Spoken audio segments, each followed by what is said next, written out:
11월 28일 쉼 끊을 설교를 시작하겠습니다. 하나님의 말씀 마가복음 13장 1절에서 2절까지의 말씀입니다. 예수께서 성전을 떠나가실 때 제자들 가운데서 한 사람이 예수께 말하였다. 선생님, 보십시오. 얼마나 굉장한 돌입니까? 얼마나 굉장한 건물들입니까? 예수께서 그에게 말씀하셨다. 너는 이 큰 건물들을 보고 있느냐? 여기에 돌 하나도 돌 위에 남지 않고 다 무너질 것이다. 아멘. 성체 인간성이라고 하는 제목으로 말씀 전하도록 하겠습니다. 지난주에는 제가 감기로 되게 좀 고생을 해서 설교를 올리지 못했고요. 이제 대림 첫째 주일인데 또 간만에 이렇게 말씀을 전하게 되었습니다. 어느 종교이든 그 종교를 대표하는 것은 신전입니다. 신을 모시고 섬기는 사원이지요. 한국 기독교 역시 신전, 성전 신앙이 참 중요하지 않습니까? 저 역시 역사가 오래된 성당이나 교회를 방문하게 되면 그냥 기분이 참 좋습니다. 경건함, 거룩함, 또 성도들의 오랜 기도가 깃든 그 건물 자체가 전해주는 영성이 느껴지기도 합니다. 어린 시절 다녔던 시골의 교회를 생각해보면 더욱 그렇습니다. 다녔던 시골 교회가 그렇게 큰 교회도 아니었는데 어린 나이에 봐서 그런지 그 교회 현관문을 열고 들어가서 그 제일 뒤에서 이제 교회 앞에 있는 그 강대상까지 거리가 참 넓었던 걸로 이렇게 기억이 나고요. 강대상도 대단히 옛날 그 교회 강대상들은 다 높지 않습니까? 높이 있었고 또 천장도 막 이렇게 높고 그래서 아무도 없을 때 들어가서 혼자 기도한다고 이렇게 앉아 있다 보면 왠지 이 건물 자체가 거룩하다라는 느낌을 받습니다. 그리고 또 그런 거룩한 분위기, 조용한 분위기 속에서 자연스레 기도하다 보면 어떤 경건한 마음이 올라오고 하나님이 내 잔잔한 마음 그대로를 마치 주의 깊게 이렇게 들여다보시고 또 제 기도를 들어주시는 것만 같습니다. 교회마다 하나님을 향한 성도들의 간절한 염원과 눈물, 기도와 헌신이 담겨져 있지요. 저처럼 교회에서 어릴 때부터 놀고 자라고 또 교회와 함께 삶의 나날들을 보내신 분들은 더욱 그럴 겁니다. 그런데 오늘 읽은 본문을 보면 주님의 말씀은 뭔가 이 교회가 성전이 잘못되었다라는 인상을 받습니다. 왜 예수님은 저런 말씀을 하실까? 돌 위에 돌 하나도 남지 않고 다 무너질 것이다. 왜 저렇게 성전에 대해 부정적이고 파괴적인 발언을 하시는 걸까라는 생각을 하게 되지요. 주님은 이 말씀 말고도 성전에 대해서는 참 부정적인 어떤 말과 행위들을 보이시는 것을 우리가 성서에서 보게 됩니다. 성전 붕괴에 대한 예언 외에도 성전에서 장사하는 이들을 내쫓는 장면을 우리는 또 보게 되죠. 주님은 이 성전을 헐라라고 말씀하십니다. 또 성전 헌금에 대한 비판도 주님은 하시지요. 이러한 어떤 예루살렘 성전에 대한 과도한 비판이 결국 예수께서 십자가에 달리시는 원인이 되기도 합니다. 이러한 예수의 언행은 성전에 대해 열정을 보이는 한국교회의 현실에서는 대단히 이게 불편하게 받아들여야 될 사실이지요. 왜냐하면 한국교회는 교회 건축, 성전 건축 얼마나 많이 강조합니까? 그런데 정작 성서 안에서 주님은 이토록 성전에 대해서 반감을 표시하고 있는 것이지요. 오직 예수, 예수를 그리도 부르짖는 한국교회가 어째서 성전에 관해서는 이 주님의 말씀과는 또 반대되는 것들을 보이는 것처럼 보일까? 라는 생각도 해보죠. 얼마 전 들은 이야기입니다만 코로나 시국으로 모두가 힘든 상황에서도 교회 건축을 하겠다고 성도들에게 헌금을 강요하는 교회가 있었다라고 합니다. 그것이 과연 진정 주님을 섬기는 것일까? 또 성도들에게 그건 또 얼마나 부담이 될까? 코로나로 인해 교인들 역시 삶이 어려운데 성전 건축을 하는 것이 과연 예수를 향한 열심일까? 그것이 목사가 말하는 대로 하나님이 기뻐하시는 일일까? 여러 생각이 들었습니다. 주님이 예루살렘 성전의 붕괴를 예언하시는 장면은 여러모로 구약의 바벨탑 사건을 생각나게 합니다. 바벨탑은 그 의미가 언어의 혼돈이란 말입니다만 한편으론 신의 문이라는 뜻을 지니기도 합니다. 그래서 사실 이제 바벨탑 자체가 신과 만나기 위한 문, 성전이지요. 성전의 의미를 담고 있었지요. 바벨탑의 의도 역시 해석하기 나름입니다만 사람들이 흩어짐을 면하고 명성을 높이자, 자신들의 이름을 알리자라는 의도가 인간들이 서로 화합하고 하나의 위대한 기념비를 제작하자라는 어찌 보면 위대한 문명의 탄생을 기원하는 좋은 의도로 보이기도 하지요. 메소포타미아 각지에 있는 유적 가운데 지구라트가 있습니다. 벽돌을 구워서 역청으로 붙여서 만들었다는 바벨탑의 사실 이제 원형이 되는 건축들이지요. 고대 절이도 정밀하고 또 얼마나 촘촘하게 벽돌들을 쌓았습니까? 저런 형태의 거대한 성탑을 짓는다라는 것은 대단한 일이지요. 사람들을 하나로 모으겠다. 그리고 바벨탑 건축을 통해 이름을 알리겠다. 이것이 어쩌면 바벨탑의 정신이지요. 흩어짐을 면하고 사람이 하나가 되어서 법과 제도, 국가의 보호를 받으며 명성을 높이는 것. 이것이 어쩌면 역사 속에서 끊임없이 사람들이 생존하기 위해 만든 조직, 공동체, 집단의 모습입니다. 그렇게 해서 사실 국가라고 하는 것이 형성되고 또는 제국이 탄생하기도 하지요. 그런 거대하고 거창한 것이 아니라 할지라도 우리는 우리가 안전할 조직, 공동체, 모임들을 만들고 그 안에서 안전을 기대합니다. 그리고 조직의 이름으로 행동하고 조직의 영광을 위해서 헌신하며 수고를 합니다.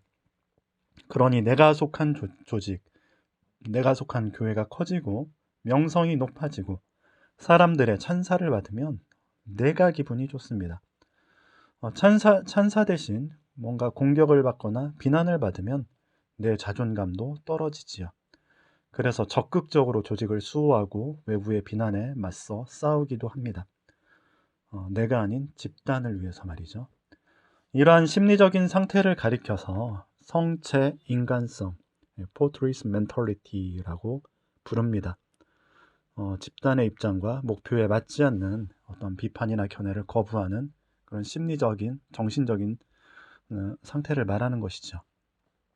내가 속한 성체, 포트리스가 곧 나의 멘털리티, 내 정신, 나 자신의 인간성이 되고 만다라는 것을 뜻하지요. 성체 인간성, 성체 정신, 우리는 우리가 속해 있는 성체의 그런 어떤 마인드로 살아가지요. 나라고 하는 존재는 고유하고 개별적인 성격을 지닌 것이라고 생각하지만 사실 그렇지 않지요. 내가 속한 성체가, 내가 속한 집단이 내 정신의 많은 부분을 지배합니다. 나는 나 그 자체가 아니라 내가 속한 집단의 정신에 사로잡혀 있습니다. 그래서 내가 누구인지 설명하려면 내가 속한 집단이 뭔지를 말하게 되지요. 출신이 어디고 어느 지역에 살고 학교를 어디를 나왔고 그것이 곧 내가 됩니다. 그리고 내가 속한 집단의 어떤 이념이나 목표, 정신이 곧 나의 정신이 되는 것이지요. 제가 직장 생활할 때였습니다. IT 쪽에서 일을 했었는데 워크숍을 이제 동료들 직장에서 이제 갔는데 어쩌다가 이제 다른 직장 사람들과 워크숍 가서 그 콘도에서 시비가 붙었습니다. 별 일도 아닌데 그저 서로 잘못했다고 대화하고 풀면 될 것을 싸움이 점점 커져서 잠자던 저도 자다가 끌려 나와서 이렇게 상대 직장 사람들과 대치하는 상황이 되었습니다. 다행히 이제 물리적인 충돌은 없었습니다만 계속 고성이 오가고 마치 여기서 밀리면 우리 직장 밀리는 거다 싶으니까 대치하는 상황에서 서로 인상 쓰면서 막 이렇게 험악한 말들이 오간 것이지요. 겨우 몇 시간 지난 후에 겨우 수습이 되고 자고 대체 왜 그래야 했는지, 일면식도 없는 상대방에게 왜 인상 쓰고 뭔가 어깨 힘주고 험한 소리를 했어야 했는지 도대체가 알 수가 없었습니다. 이게 바로 성체의 인간성이지요. 내가 그 그룹에 속해 있으니까 그 그룹의 예, 입장에 대해서 이렇게 분노하고 하는 것들. 성체의 인간성은 내 개성, 나의 진정한 퍼스널리티를 가립니다. 그리고 집단이 요구하는 정신으로 살게 만듭니다. 내가 내 얼굴을 지니고 사는 것이 불가능해집니다. 그것이 사실 성서의 바벨탑이 말해주는 이야기지요. 그리고 예수의 시대에 성전이라고 하는 성체 역시 사람들에게 개인이 아닌 성전 체제에 함몰되어서 살아갈 것을 요구합니다. 예수께서 성전 체제에 반대하신 것은 무엇 때문입니까? 성전 체제의 성체 인간성은 한 영혼의 가치를 말살하기 때문입니다. 개인의 얼굴은 사라지고 거대한 조직의 얼굴, 조직의 정신이 사람을 지배하기 때문입니다. 무엇보다 그런 체제에 맞지 않는, 성전 체제에 맞지 않는 가난하고 능력 없고 연약한 이들을 성전은 내치지요. 성전 체제에 들어가지 못하는 깨어지고 연약하고 볼품없고 불량인 벽돌들은 성전 바깥으로 내던져집니다. 그래서 소자 하나를 반기지 않는 세리와 창녀, 어린이와 나그네 이방인은 들어갈 수 없는 성전 체제에 의해서 죄인이라 꼬리표가 붙은 이들은 거부되어지는 것이 예루살렘 성전이 지니는 성체 인간성이었기 때문입니다. 우리는 우리가 속한 성체를 벗어나서 존재하기가 불가능하지요. 쉽지 않습니다. 내가 속한 직장, 내 가족, 또는 교회, 내가 지지하는 어떤 정당, 이념이나 사상, 공동체의 정신이 우리 자신일 경우가 참 많습니다. 성서에서 말하는 고스트가 바로 이런 것이죠. 집단의 정신, 관념, 이것이 바로 영이지요.